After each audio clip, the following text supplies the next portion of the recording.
28, and we'll begin reading at verse 1. Ezekiel 28, and we'll begin at verse 1. So we understand the serpent. He was none other than the devil, and Michael and his angels. He threw Satan out of heaven. There was war in heaven, and Michael and his angels fought, and the dragon fought, and he got thrown out. Let's start reading now at Ezekiel chapter 28, and we'll begin reading at verse 1. Ezekiel 28, and we'll begin at verse 1. 28 and 1. 28 and 1. Okay, go ahead and read. The word of the Lord came again unto me, saying, Son of man, say unto the prince of Tyrus, Thus saith the Lord God. Now he's telling him, you say unto the prince of Tyrus here, and we're going to find out this prince of Tyrus is not referring to some mere man. You understand what I'm saying? There's a real ruler over Tyrus that's standing behind the man that they are looking at. Okay. And not only is he the prince of Tyrus, but he is prince of all the kingdoms of this earth. And we are going to show you that as well. Now, he said, now you go say unto this prince of Tyrus, go ahead and read. Because thine heart is lifted up, and thou hast said, I am a God, I sit in the seat of God. Now notice what this prince of Tyrus has said. He said, I am a God, and I sit in the seat of God. Go ahead and read on. In the midst of the seas, yet thou art a man, and not God. Go ahead. Though thou set thine heart as the heart of God. Behold, thou art wiser than Daniel. There's no secret that they can hide from thee. Now you see what it said about this prince of Tyrus? He said, you wiser than Daniel, and there is no secret that they can hide from you. Now that in itself tell you we are not dealing with some mere mortal man here. Sure. We're dealing with some power greater, far greater than some mere mortal man here. Let's go to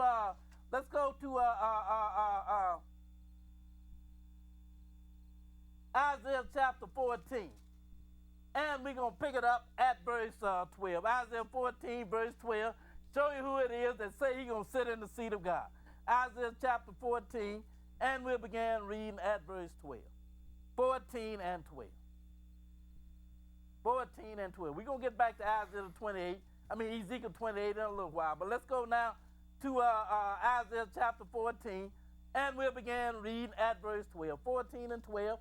Okay, when you get it, go ahead and read. How art thou fallen from heaven, O Lucifer, son of the morning? How art thou cut down to the ground, which didst weaken the nations? Now, you know, this is just Lucifer. He was cast out. We read earlier who it was that got cast out. But he was called Lucifer, the light bearer. But later on, he became Satan when he decided he wanted to take over. Satan the adversary, because that's what Satan means, an adversary. Yes, Lucifer means a light bearer, because he was there by the throne of God initially. But he was a servant, and he had a high ranking. But he decided that was not good enough for him.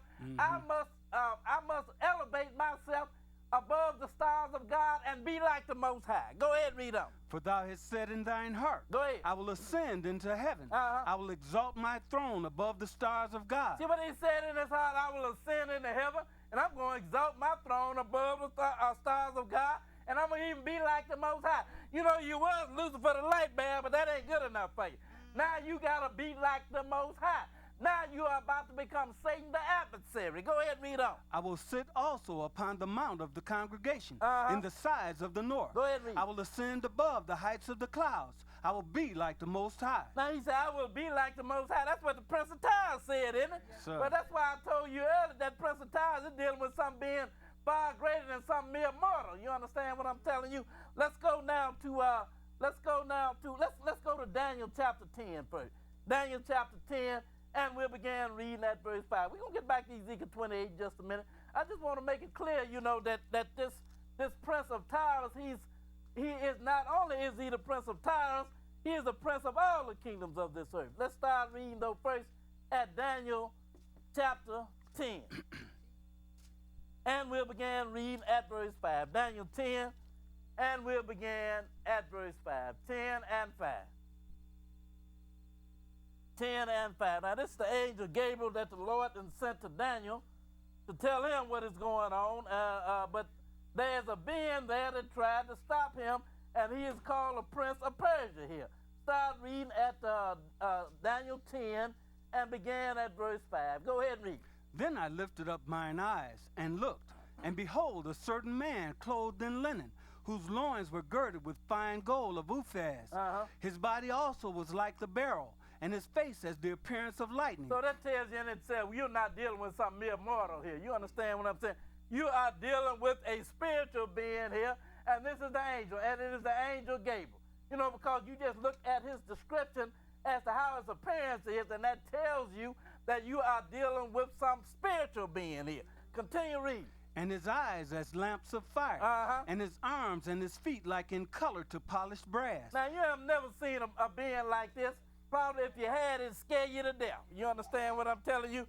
Because you are, you know, even though, you know, he's called a man here, he has the features of a man, I'll put it that way, but he has the appearance of a spiritual being because that is what he is. He is an angel. Go ahead and read on. And the voice of his words like the voice of a multitude. And I, Daniel, alone saw the vision, for the men that were with me saw not the vision.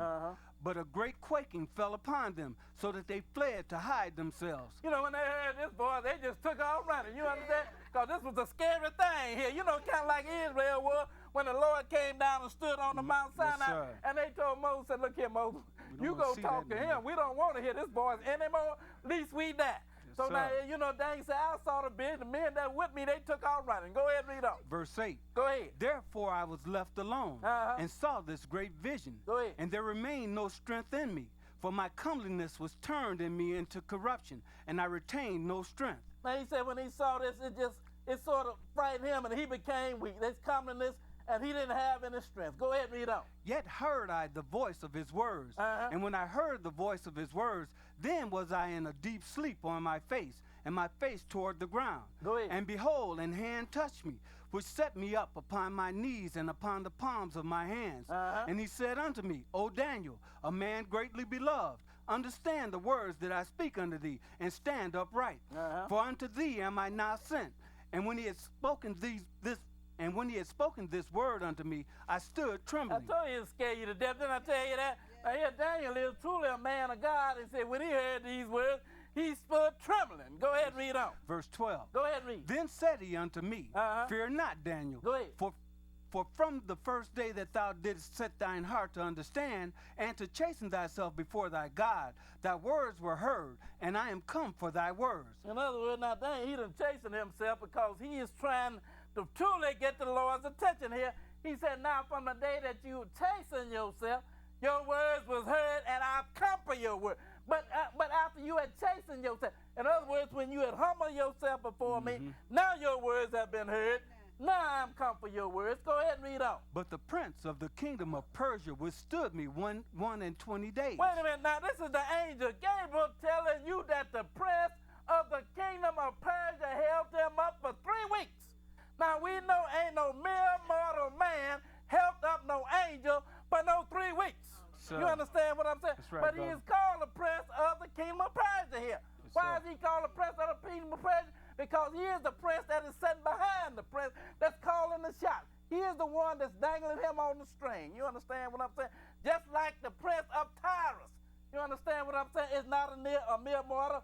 This too is the same being here. Go ahead and read on. But lo, Michael, one of the chief princes, came to help me, and I remained there with the kings of Persia. Now he said, Michael, you know the same one that threw Satan out in the first place.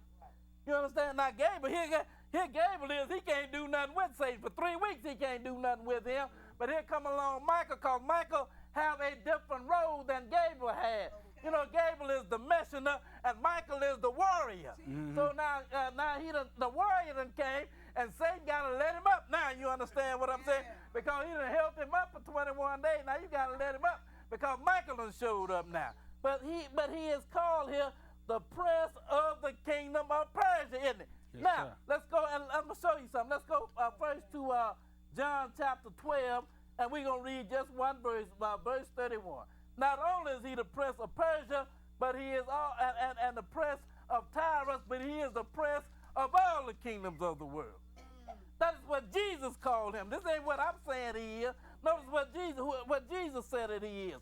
Start reading at John chapter 12, and just read that 31st verse. John 12 and verse 31. 12 and 31. Okay, when you get it, go ahead and read, brother. Now is the judgment of this world. Now shall the prince of this world be cast out. Now he said, now is the judgment of this world, and now shall the prince of this world be cast out. Who is the prince of this world?